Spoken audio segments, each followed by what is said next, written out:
2 அடி நீளம் 2 அடி அகலம் 2 அடி ஆழம். மாந்தோப்பு, தென்னந்தோப்பு, கம்பு கொள்ளை, கடலை கொள்ளை எல்லாத்துக்கும் இதுதான் மெத்தடு. அதாவது ஒரு ஏக்கருக்கு 25லேருந்து 30 குழி, 2 அடி நீளம் 2 அடி அகலம் 2.5 அடி ஆழம் ஒரு குழி. அந்த மண் அள்ளி சுத்தமா இந்த மாதிரி வளைய மாதிரி போட்டுக்க வேண்டியது. சரியா?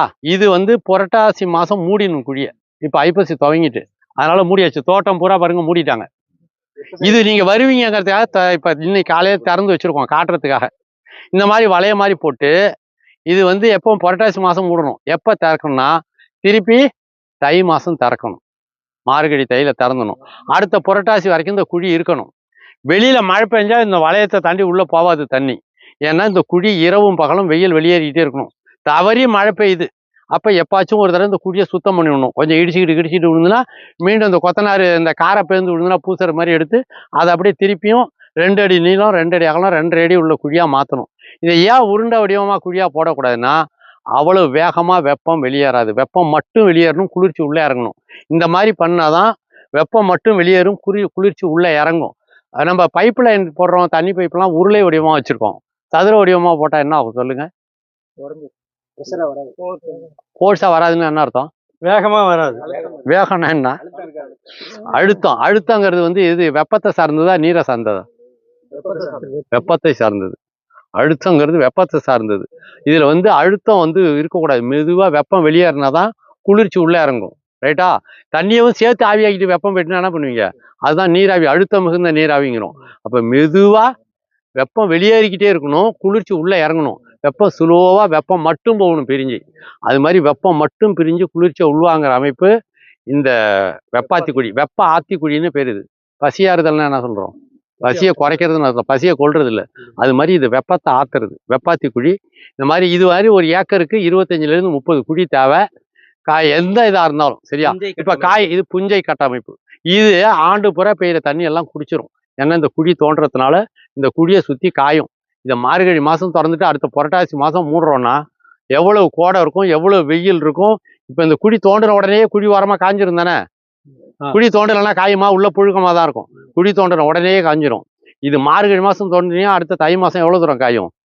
அடுத்த இன்னொரு மாசம் சித்திரை மாசம் காஞ்சிட்டு போயிட்டே இருக்கும். அங்க ஒரு குழி இங்க ஒரு குழி, கிட்டத்தட்ட தோட்டம் பூரா 2.5 அடி ஆழத்துக்கு கண்மூடித்தனமா காஞ்சிரும். அடுத்த வருஷம் மழை பெய்யும் போது எனக்கு இந்த தண்ணி இன்னும் 2 ஏக்கர் தண்ணி இருந்தாதான் எனக்கு போதுங்கிற அளவு குடிக்கும். காஞ்ச மண்ணு தண்ணி குடிக்குமா, நனைஞ்ச மண்ணு குடிக்குமா? இந்த காய வைக்கிறோம், தோட்டத்தையே காய வைக்கிற வேலையை செய்யறோம். தண்ணியை வந்து வானம் பாய்ச்சோம். ரைட்டா? இது வந்து வெப்பாத்தி குழியோட நோக்கம். அது இது மாதிரி காஞ்சி மண்ணு நனையும் போது அப்படியே உரமா மாறிடும், எருவா மாறிடும். ரைட்டா? அப்புறம் இந்த தோட்டத்து தண்ணி இங்க முளைக்கிற புல்லு பூண்டு எல்லாம் இது உள்ளே இருக்கும். இது வந்து மூடும் போது எப்படி மூடணும்னா இந்த குழி உள்ளே கண்டதும் காணதுமா மூடக்கூடாது. இது உள்ள ஈரமே இறங்கக்கூடாது. அந்த மாதிரி மூடிடணும். இறுக்கமான புட்டு மாதிரி மண்ணாதான் இருக்கணும் எவ்வளவு மழை பெஞ்சாலும். அப்ப என்ன செஞ்சா அது மாதிரி இருக்கும்? இந்த மண்ணை அப்படியே உள்ள தள்ளிட்டீங்கன்னா உள்ள தண்ணி இறங்குமா இறங்காதா? தொடர்ந்து மழை பெஞ்சா. ஏன்னா இது உள்ள இருந்து தான் தோண்டி இருக்கும். அப்ப இது உள்ள எடுத்த மண்ணியே இதுல போட்டீங்கன்னா மண்ணு பத்தாது. அக்கம் பக்கத்துல உள்ளதையும் கொஞ்சம் சுரண்டி வெளியில போடணும். இல்ல ஏதாவது குழியில ஒரு மூலையில ஒரு ஓட்டை வச்சீங்கன்னா என்ன ஆகும்? சர்ன்னு நேரம் தண்ணி உள்ள போயிடும். ஏன்னா நீங்க உலக்க வச்சு இடிக்க மாட்டீங்க, அப்படியே அள்ளி போட்டிருப்பீங்க, அவ்வளவுதான். அதுவே நம்மளுக்கு பெரிய வேலை. அதனால போடுற மண்ணை பெருசா குழிய மூடணும். குழியில இருந்து 1 அடி தூரம் வெளியில ரவுண்டுல மண்ணாவே தான் தெரியணும். அந்த 1 அடிக்கு அந்தாண்டதான் ஈரம் நிக்கணும். தோட்டத்துல எங்க வேணாலும் தண்ணி நிக்கலாம். இந்த குழியில இருந்து 1 அடி தூரம் வரைக்கும் அந்த சரிவு இப்படி சரிச்சுக்கிட்டே போகணும். அந்த 1 அடிக்கு இந்தாண்ட 1 அடி 1.5 அடிக்கு இந்தாண்டதான் குழிய தொடங்கணும். அது வரைக்கும் தண்ணி வெளியிலேயே தான் அடிச்சு தள்ளிக்கிட்டே இருக்கணும் அந்த சரிவு. அந்த மாதிரி குழிய உயரமாவும் சரிவாகவும் போடணும். அதை போட்டிருக்கோம் பாருங்க மாடல். அதான் வரட்டும். இந்த மாதிரி குழி மூடுனா தப்பு. இந்த குழி உள்ளேயே மூடி வச்சிருக்காங்க. இது வரைக்கும் வரணும். இந்த குழி அதாவது கொடை பிடிக்கிற மாதிரி அதுக்குள்ள கொடை மாதிரி இது வெளியே வந்துடணும். அப்படிதான் சொல்றீங்க? ஆமா, இது வரைக்கும் இந்த மண்ணு உச்சி இவ்வளவு இருக்கணும். நல்லா புரிஞ்சுக்கோங்க. சரி, 2 அடி இந்த மண்ணோட உச்சி இவ்வளவு இருக்கணும். இந்த சரிவு இந்த இடம் தான் குழி 2க்கு 2.5. ஆனா இந்த இடத்துல ஆரம்பிச்சு இந்த இடத்துல வந்து நிக்கணும். அந்த குழியில இருந்து 1 அடி 1.5 அடி வரைக்கும் தண்ணியே நிக்க கூடாது. அப்புறம் குழிக்கு கொஞ்சம் தள்ளி இந்த மாதிரி மேடு இருக்க கூடாது. அந்த குழியை கொண்டாந்து நீங்க இங்க சேர்த்துட்டீங்க, இந்த இடத்துல ஒரு காவா மாதிரி வச்சிருந்தீங்கன்னா தண்ணி இங்க தேங்கிக்கும். குழி ஓரமா பள்ளம் இல்லாம பாத்துக்கணும். இது ஒரே தடவை தான் முடிஞ்சிட்டு. என்ன ஒரே தடவை? கத்திரி செடி வச்சீங்கன்னா கத்திரி செடி செத்துச்சுன்னா பிடிங்கிட்டு நடணும் கத்திரி, அவ்வளோதான். திருப்பி அதில் ஒரு அடி நீட்டு, ஒரு அடி ஆகலாம், 1.5 அடி ஆழம். இதுதான் கண்ணு வைக்கிற குழி. இந்த கண்ணு வச்சிருக்கோம் பாருங்க. இது வந்து ஏற்கனவே 1 அடி நீளம், 1 அடி அகலம், 1.5 அடி ஆழம் குழி எடுத்து ஒரு எத்தனை மாசங்க ஐயா? ஒரு 3 மாசம் காஞ்சுதா, 4 மாசம் காஞ்சா மணி ஐயா? 3 மாசம் குழி காஞ்சுது இதுல. சரிங்களா? அப்புறமா அந்த குழியில மண்ணை தள்ளி கத்திரி கண்ணி வச்சிருக்கோம், அவ்வளவுதான். மழை பெஞ்சு ட்ரிப் இரிகேஷன் அடிக்கடி விட்டோமா? பெரும்பாலும் இப்ப தண்ணி விட போறது இல்லை. இனிமே மழை பெஞ்சாதான் தண்ணி. குழியை சுத்தி புல்லு இல்லாம அப்படியே பார்த்துக்கிட்டோம். குழியை சுத்தி களை எடுத்துட்டோம். அது வெப்பாத்தி குழி. வெப்பாத்தி குழியை தை மாசம் திறந்துருவோம். அந்த மாதிரி குழியை திறந்தா அந்த குழி உரமா காஞ்சாலே அது உள்ள பூச்சி புழுவே வராது பார்த்துக்கோங்க. தலை செடி இருந்தாதான் பூச்சி புழு வரும். நல்லா தெறிக்க காஞ்சுன்னா வெயில்ல பட்டுதுன்னா வருமா? ஆக நோய் இல்லாம பூச்சி தாக்காம பாதுகாக்கிற முறையை நம்ம மண்ணிலேயே இயற்கையிலேயே உண்டாக்கிறோம். அதனால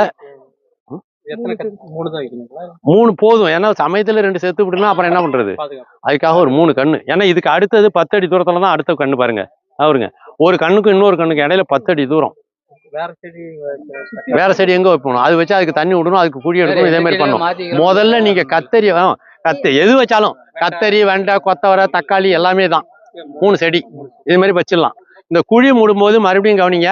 வெப்பாத்தி குழி மூடும்போது தம்பி மம்முட்டி வச்சிருந்தீங்களா யாரு கண்ணு? இந்த குழியோட இருக்க கூடாது. அததான் இப்ப சொல்றோம். அது மாதிரி இருக்க கூடாதுன்னு உங்ககிட்ட காட்டுறதுக்காக தான் பள்ளமே வச்சிருக்கோம். சரி போடுங்க, இழுத்து மூடிடுங்க சாமி. இது அப்படியே கூறு ஆக்கணும். இந்த குழியா இருக்கக்கூடாது. பொறுமையா 1/2 மணி நேரம் ஆகணும் இது மூடுறதுக்கு. சீக்கிரம் மூடக்கூடாது, வேர்க்க கூடாது. ஆமாங்க ஐயா. அந்த குழி தோண்டி இருக்கும். குழியை சுத்தி காயமா காயாதா? இந்த மாதிரி குழி தோண்டலாம் பாருங்க, ஈரம் இருக்கு, மேலேயே இருக்கு. குழி தோண்டலன்னா ஈரம் இருக்கும். குழி தோண்டினா குழியை சுத்தி காஞ்சிரும். இப்ப நேரடியா குழி உள்ள போகாம தண்ணியை அடைச்சு விட்டான். இப்ப அந்த மண் ஈரத்தை உறிஞ்சுமா உறிஞ்சாதா? எனக்கு அதை சொல்லுங்க. இந்த மண்ணு உறிஞ்சுமா தண்ணியா? இதை நனைஞ்சிருக்கேன். இந்த மண் இந்த இடத்துல உள்ள மண்ணு, இந்த குழி தோண்டாத இடத்துல உள்ள மண்ணு ஈரத்தை உறிஞ்சுமா? ஒண்ணு செய்யுங்க. இப்ப நீங்க தண்ணி குடிக்கிறீங்களா?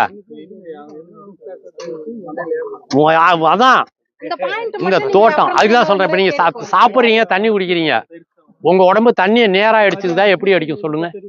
தண்ணியை வயிற்றுல ஊத்துறோம், அப்படியே தண்ணி நேரடியா வயிற்றுக்குள்ள போய் அப்படியே நேரடியா உடம்புக்குள்ள போயிடுமா? போய் அங்க என்ன ஆகும்? அப்படியே தண்ணியாவே கலந்துருமா உடம்புலன்னு கேக்குறேன். என்ன ஆகும்? எப்படி எடுக்கும்? எப்படி எடுக்கும்னு கேட்டேன். தண்ணியாதான் எடுக்குங்கிறீங்களா? உறிஞ்சி எடுக்கும். செடி வந்து நேரடியா தண்ணியே குடிக்காது. ஒரு ஆலமரம் இருக்கு. ஆலமரத்து வேர் எவ்வளவு பெருசா ஓடும்? ஆலமரத்து அடிவேர் தண்ணி குடிக்குமா, நுனிவேர் தண்ணி குடிக்குமா? நுனிவேர் தண்ணி அப்படி எப்படி மாடு தண்ணி குடிக்கிற மாதிரி குடிக்குமா? இன்னும் கொஞ்சமா குடிக்குமா? தண்ணியாவே குடிக்குமா? ஆவியா, ஈரத்தை ஆவியா எடுக்குமா? சும்மா சொல்லுங்க, தெரியாம கேட்டாங்கிறீங்களா? இல்ல, உண்மை என்னன்னு கேட்டீங்கன்னா தண்ணிய தண்ணீராவே குடிக்கிறது இல்ல, உறிஞ்சி மயிரடமை பால் பாயிண்ட் பேனா போன மாதிரி இருக்கும் ஆலமரத்து வேறு. அந்த இடம் தான் தண்ணி குடிக்கும். கொஞ்சம் மொத்தமா இருக்கிற இடம் தண்ணியை குடிக்காது. அது மரத்தை தாங்கிட்டு பேலன்ஸுக்கு தான் அது. இந்த குழி வந்து தண்ணியை குடிக்காது. ஆனா தோட்டம் பூரா தண்ணி குடிக்கும். இந்த குழியை திறந்தீங்கன்னா தோட்டம், இந்த குழியை திறக்கலன்னா தோட்டம் பூரா கம்முன்னு அப்படியே தூங்கிட்டு இருக்கும். மழை பெஞ்ச தண்ணி ஓடிடும். தோட்டத்தை காய வைக்கிறதுக்காக தான் இந்த வேலைங்க. தோட்டம் உறிஞ்சிதான் தண்ணியை குடிக்கணும். தோட்டம் நேரடியா தண்ணியை குடிக்கப்படாது. தோட்டம் காயும் பொழுது ஏற்கனவே மரங்கள்லாம் பட்டு போயிடாதா ஐயா? மேல ஒரு பிளாஸ்டிக் கவர் போட்டு மூட்டாக்க தண்ணியே போகாதுங்களா ஐயா? உண்மைதான். சூடும் போவாது, தண்ணியும் போவாது. கேளுங்க, என்னெல்லாம் கேட்கணுமோ, என்னெல்லாம்